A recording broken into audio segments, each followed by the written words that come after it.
Hello guys, today we've got the error code E7 coming from the Daikin unit, ductless. The E7, it means the fan motor it's gone, so I'm gonna check the fan motor and probably the fuse on the board. Probably the fuse it's gone as well, so I'm gonna check and then I'm pass to you what's going on with this machine. Okay people, the fuse is fine. The fuse is right here, as you see there on the board, but the fuse is fine, so it's only the fan motor. So out of there, I replace only the fan.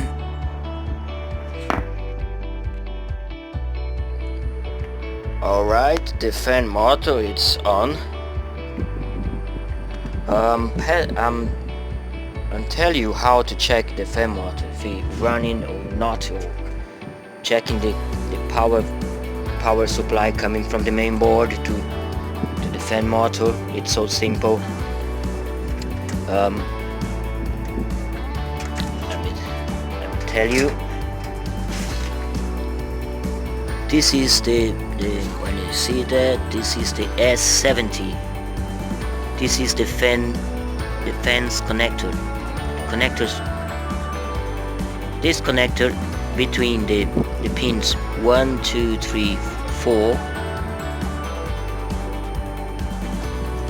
between pin 4 and I think it's the 7. This pin between here, you need to check it. It's 320 voltage. This is DC voltage, okay?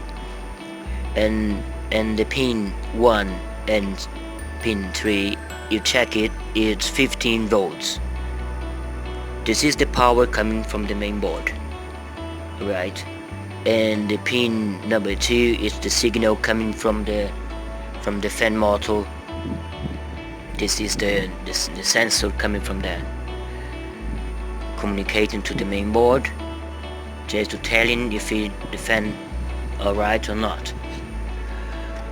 Okay, and sometimes when the fan motor on short circuit, so you need to check it. The fuse right here.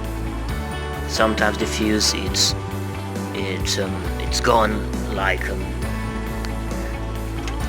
when it's short circuit, so you know fuse sometimes it's gone.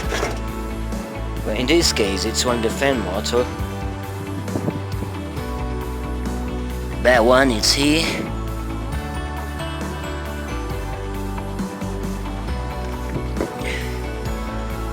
This is a mood split, the Daikin unit, using the Friotec 410A. A simple machine. Okay, that's it, my friends.